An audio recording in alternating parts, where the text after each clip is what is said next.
नमस्कार, मैं हूं पुण्य प्रसून वाजपेयी। दस्तक में आज शुरुआत एक ऐसे शख्स से जिसने 33 बरस बिता दिए एक ही मुद्दे को लेकर। जी, और आज भी जब वो शख्स खड़ा होता है तो जिक्र उसी मुद्दे का करता है। सोचिए, 33 बरस में तो कोई रिटायर भी हो जाता है, लेकिन जिस बात का हम जिक्र कर रहे हैं उसकी सबसे बड़ी त्रासदी यह भी है कि उसको लेकर बीजेपी ने हंगामा मचाया, लेकिन जो किया कांग्रेस ने किया। अजीबोगरीब सवाल है, लेकिन देखिए और सुनिए। एक बार फिर से चुनाव आया, फिर से बीजेपी को रामलला याद आए। नहीं, हमको तो रामलला हमेशा याद आते रहते हैं। रामलला के पास ही मंदिर के पास में रहता हूँ, सामने कनक भवन है, वहाँ पर रहता हूँ, इसलिए रामलला तो हमेशा हमारे उसमें रहते हैं। आप अगर इतनी ही इच्छा शक्ति है तो आप विधेयक से लाइए। नहीं, अभी हमारा राज्यसभा में बहुमत नहीं है, और जब तक राज्यसभा में बहुमत नहीं होता है तब तक कानून बनाना ये मुश्किल है। और इसीलिए उत्तर प्रदेश का चुनाव जीतना भी ये आवश्यक है। अगर उत्तर प्रदेश का चुनाव हम जीतते हैं तो राज्यसभा में हमारा बहुमत बढ़ेगा, और जब राज्यसभा में बहुमत बढ़ेगा तो जिस प्रकार से सरदार पटेल ने सोमनाथ मंदिर का निर्माण कराया था, तो उसी प्रकार से सोमनाथ मंदिर का निर्माण ये हो सकेगा। ठीक है।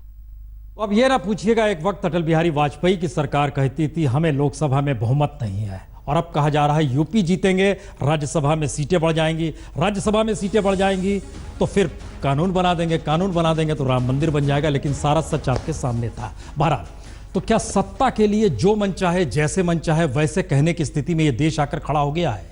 और पहली बार लड़ाई, एक तरफ प्रधानमंत्री मोदी, दूसरी तरफ समूचा गांधी नेहरू कुनबा। जरा देखिए इस लड़ाई के मायने क्या है। सोनिया ने पत्र लिखकर वोट मांगा है, राहुल गांधी ने लीक से हटकर अखिलेश को यूपी में अपना नेता मान लिया, प्रियंका ने रायबरेली में अपनी झलक दिखा दी। तो क्या गांधी नेहरू कुनबा यूपी चुनाव के जरिए अपने राजनीतिक अस्तित्व की सबसे बड़ी लड़ाई लड़ रहा है?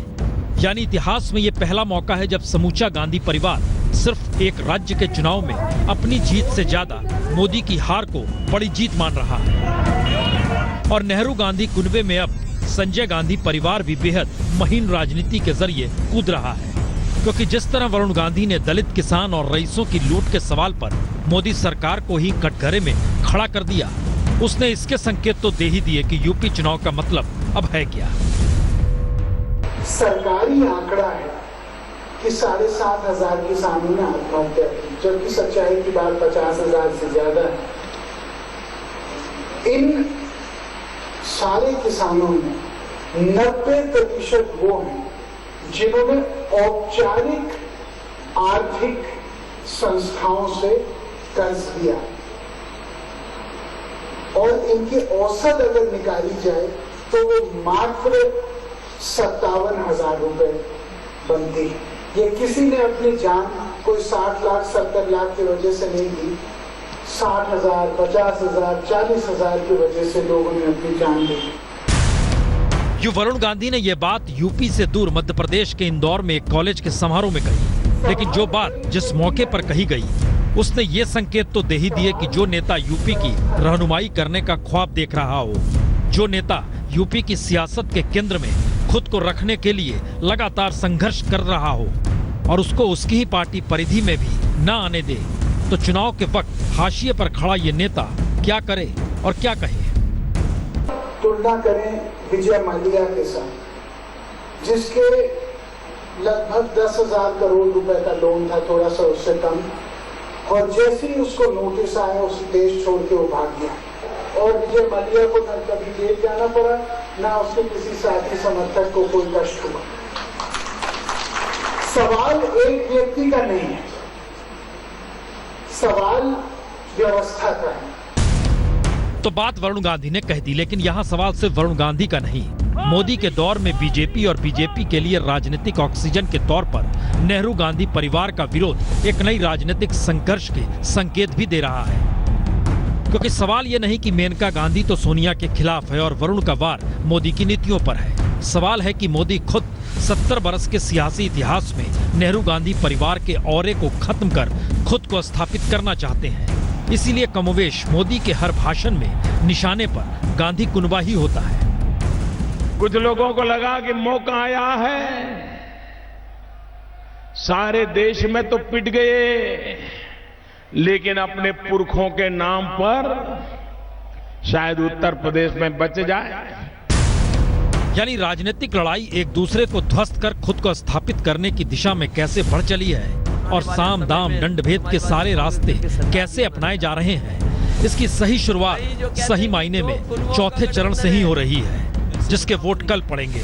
और इसके कटघरे में दागी हो या बाहुबली, करोड़पति हो या जाति का खुला खेल खेलते हुए बाहुबली बने, हर किसी को चाहिए हर हाल में जीत, क्योंकि उसी पर टिका है मोदी, अखिलेश, राहुल, मायावती का सियासी भविष्य। क्योंकि हार का मतलब सिर्फ एक चुनाव भर की हार नहीं, बल्कि साख, औरा और विचारधारा का भी स्वाहा होना होगा। कल वोटिंग होनी है, चौथे चरण की वोटिंग। और कल्पना कीजिए जब वोटर वोट डालने जाएगा तो वो क्या क्या देखे। उसकी अपनी हालत नाजुक है, मुफलिसी है, 2 जून की रोटी मुहैया कराने की स्थिति में ना राज्य आ पाया ना देश दे पाया। और इन स्थितियों में करोड़पति उम्मीदवार होंगे, कुछ के खिलाफ हत्या के केस होंगे, कुछ के खिलाफ अपहरण के होंगे, कुछ ने महिलाओं के खिलाफ कुछ ऐसा किया होगा, वह भी हलफनामे में दर्ज है। चुनना उन्हीं में से है। जरा इस रिपोर्ट को देखिए।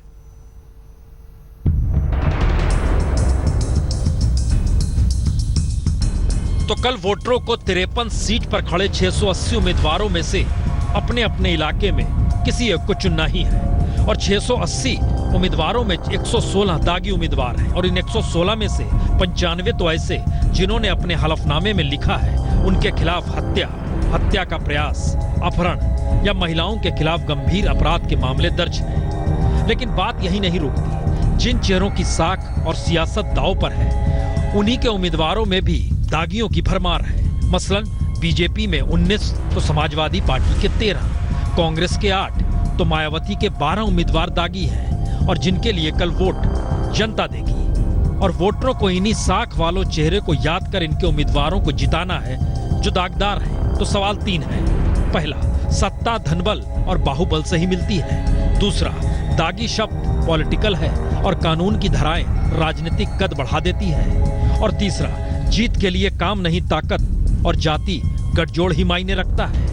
और ये मंत्र हर राजनीतिक दल को कितना बेहतर लगता है, यह इससे भी समझा जा सकता है कि जिन 53 सीटों पर वोट पड़ने हैं वहां पर औसतन प्रति व्यक्ति आय प्रतिदिन की महज 100 रुपए है, मनरेगा से भी कम। लेकिन 80% उम्मीदवार जो नुमाइंदगी करने के लिए तैयार हैं वो करोड़पति है। यानी खिसकते खिसकते अब ईवीएम मशीन जिन इलाकों में पहुंच रही है वहां की पहचान ही दबंग और बाहुबलियों की है और जनता को उन्हीं में से चुनना है। मसलन यूपी के पूर्वी अंचल के चेहरे तो नामी है। जरा देख लीजिए, हरिशंकर तिवारी, अतीक अहमद, ब्रजेश सिंह, राजा भैया, मुख्तार अंसारी, धनंजय सिंह जी। ये महज नाम नहीं है, ये इन इलाकों में कानून की किताबें हैं। ये सलाखों के पीछे हो या बाहर, चुनाव में खड़े हो या नहीं हो, अपने इलाके के चुनाव पर इनका असर और इनकी नजर हर बटन दबाने वाली उंगली पर ही होती है। इन्हें कानून के रिकॉर्ड में कानून का दुश्मन जरूर माना जाता है, फिर भी ये विधानसभा में पहुंचकर उसी जमात का हिस्सा बन जाते हैं जो प्रदेश की व्यवस्था चलाते हैं, कानून बनाते हैं। और खौफ के ये चेहरे हर जाति में है, हर दल में है। यानी लोकतंत्र ही इनके सामने कैसे गिड़गिड़ाता है, ये इससे भी समझ लें कि सियासत के ये खिलाड़ी अपनी बाजी जीतने के लिए लोकतंत्र को ही जुर्म की भट्टी में झोंक देते हैं। तो फिर दागियों से परहेज कैसा, जब हर 100-200 किलोमीटर पर ऐसे बाहुबली अपना जाल बिछाए बैठे हुए हों, जिनकी उंगलियों पर लोकतंत्र नाचता हो और पाक साफ दिखने वाली हर सत्ता जीत के लिए इनके सामने नतमस्तक हो जाती हो। लेकिन फिर भी इन्हीं नुमाइंदगी करनी है और जनता को इन्हीं वोट देना है।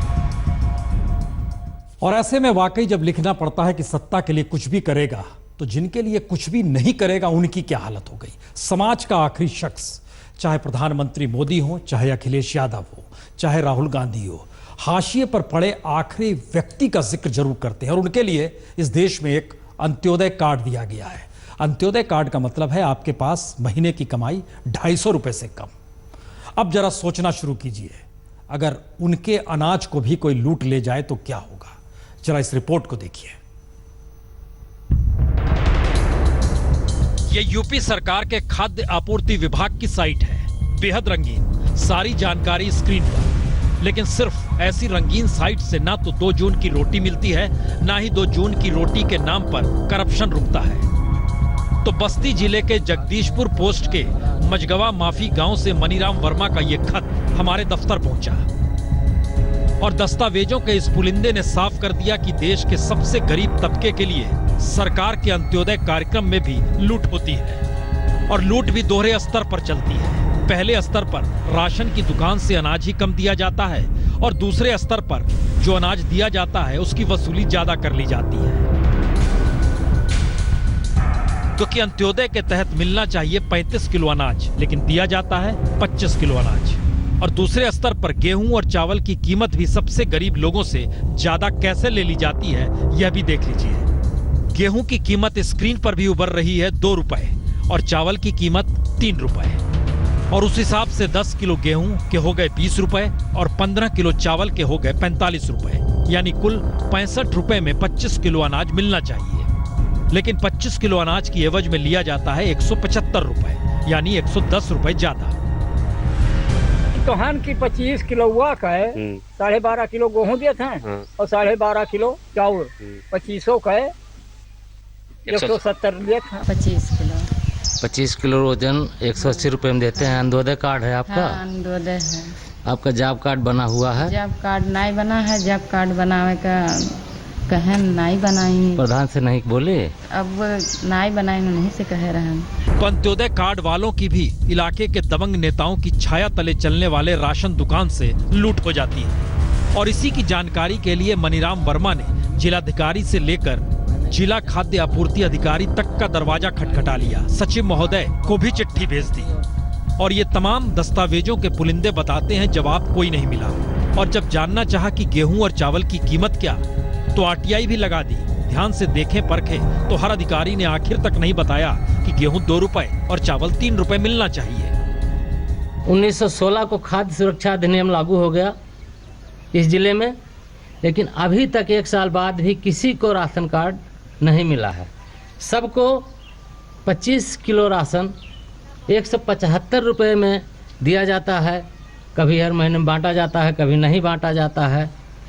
ऐसे अधिकारी के खिलाफ कार्रवाई होनी चाहिए। इस तरह से अगर कोई आदमी 1 साल तक चिट्ठी देता रहेगा और उस पर सुनवाई नहीं होगी तो गरीब बेचारों को पेट कैसे भरेगा? और ये गरीबों का राशन खाना महापाप है, इस पर कार्रवाई होनी चाहिए। और तो और राशन दुकान अनाज बांटने के लिए महीने में सिर्फ 24 से 48 घंटे तक के लिए ही खुलता है। जिसने इस बीच में अनाज ले लिया वह भी भाग्यशाली। ना तो किसी गल्ले का दाम लिखा है और ना तो ये देखिए ताला लगा हुआ है और एक शटर ये बना हुआ है। कल ही गल्ला बटा है, लेकिन यहाँ पर कोई स्लिप नहीं चिपकाई गई है कि किस रेट में किसको गल्ला दिया जा रहा है। तो कल्पना कीजिए, सिर्फ बस्ती जिले में तकरीबन 1.25 लाख अंत्योदय कार्ड धारक हैं और पूरे राज्य में 40 लाख से ज्यादा। और जिन लोगों की आय महीने में 250 रुपए से भी कम की है, उन्हें ही ये अंत्योदय कार्ड मिलता है और उनके राशन में भी ये लूट हो जाती है। लेकिन ये चुनाव का मुद्दा नहीं है। चुनाव का मुद्दा तो कसाब शब्द हो चला है। इसी आसरे वोटों का ध्रुवीकरण जो होना है। कसाब से मेरा मतलब है, कसे है कांग्रेस पार्टी, ससे है समाजवादी पार्टी और बसे है ये। जब तक कसाब को खत्म नहीं करोगे, उत्तर प्रदेश का भला नहीं होने वाला। उत्तर प्रदेश देश का सबसे बड़ा सूबा है और सियासत कहां से कहां चली जा रही है, और उन सब के बीच लोगों के दर्द इसी सियासत तले गाड़े जा रहे हैं। वो चाहे शमशान कहिए, कब्रिस्तान कहिए, जो भी कहिए, दर्द त्रासदी वहीं पर है। लेकिन इन सब के बीच आइए जरा लुटियंस की दिल्ली में आकर समझने की कोशिश कीजिए हिंदुस्तान के सामने अंतर्राष्ट्रीय तौर पर संकट क्या है। एक तरफ आतंकवाद, दूसरी तरफ फेक करेंसी। जी, नोटबंदी के बाद ये खत्म नहीं हुई है। रिपोर्ट देखिए। 67 बरस में पहली बार भारत चीन के साथ स्ट्रेटेजिक डायलॉग कर रहा है और निगाहों में पाकिस्तान की जमीन पर पलते बढ़ते आतंकवादी हैं। तो पहली बार खुले तौर पर पाकिस्तान की जमीन पर भारत के नकली नोटों की खेप नेपाल से बांग्लादेश होते हुए भारत पहुंचाई जा रही है। और ऐसे में एनआईए और बीएसएफ की टीम अब बांग्लादेश जाकर नकली नोटों को रोकने की बात करने के लिए भी तैयार है। और इन सब के बीच नेपाल से 100 रुपए के नकली नोट सीधे भारतीय बाजार में भी पहुंच रहे हैं, जिसके पीछे आईएसआई ही मानी जा रही है। यानी जिस दौर में आतंक और नकली करेंसी पर नकेल कसने के लिए सरकार कठोर उपाय कर रही है, संयोग से उसी दौर में आतंक और नकली करेंसी की जमीन पड़ोसी देशों में पनप रही है और निशाने पर भारत है। और इन हालातों के बीच अगर पाकिस्तान ये जताना चाहता है कि हाफिज सईद को उसने कटघरे में खड़ा कर दिया, तो पाकिस्तान भी आतंक पर नकेल कसने को तैयार है। तो फिर समझना होगा कि पाकिस्तान की खुफिया एजेंसी आईएसआई नकली करेंसी के जरिए भारत की इकोनॉमी को कमजोर करने के लिए अगर नेपाल और बांग्लादेश के नेटवर्क का इस्तेमाल कर रही है, तो फिर आतंक के किस किस चेहरे से भारत कैसे लड़े? क्योंकि नए हालात में नया सवाल यह भी है, आतंक और नकली करेंसी विदेश नीति की कूटनीति का नया हथियार है, एक दूसरे देश को दबाने के लिए, सौदेबाजी के लिए, राजनीतिक तौर पर नए तरीके से गठजोड़ करने के लिए। ऐसी आशंका लोग इसलिए व्यक्त करते हैं कि पहले भी पाकिस्तान ये सब कर चुका है, ऐसी हरकतें। हाफिज सईद की नजरबंदी पहले भी हो चुकी है। हमारा कहना है कि और नजरबंदी से काम नहीं चलेगा, उसके विरुद्ध कठोर कार्रवाई होनी चाहिए, पनिश किया जाना चाहिए ऐसे लोगों को। जाहिर है पाकिस्तान पर भरोसा किया नहीं जा सकता, लेकिन जब चीन पाकिस्तान ही नहीं बल्कि पाकिस्तान की जमीन पर पल रहे जैश के आतंकी मसूद अजहर को भी आतंकवादी नहीं मानता, तब चीन जाकर विदेश सचिव एस जयशंकर की इस बात पर चीन कितना महत्व देगा या कितनी सहमति जताएगा? क्योंकि जयशंकर का कहना है आतंकवाद रोकने के लिए भारत चीन को साथ मिलकर लड़ना चाहिए, और चीन जिस स्थिति में है उसमें काउंटर टेररिज्म बेहतर तरीके से किया जा सकता है। तो क्या नए हालात में सिवाय बातचीत के और कोई दूसरा रास्ता नहीं है?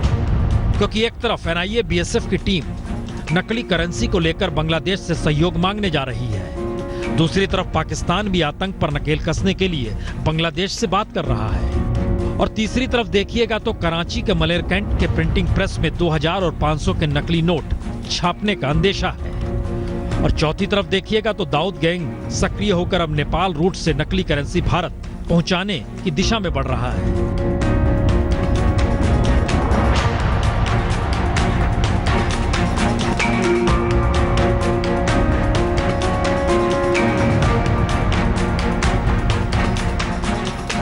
यानी ध्यान दें तो पहली बार सीमा, जमीन या पानी विवाद से इतर आतंक और नकली करेंसी का मुद्दा ही सार्क देशों के बीच उठ रहा है, और उस वक्त उठ रहा है जब सार्क बैठक पाकिस्तान की आतंकी गतिविधियों की वजह से टाली जा चुकी है, और इन सब के केंद्र में भारत है।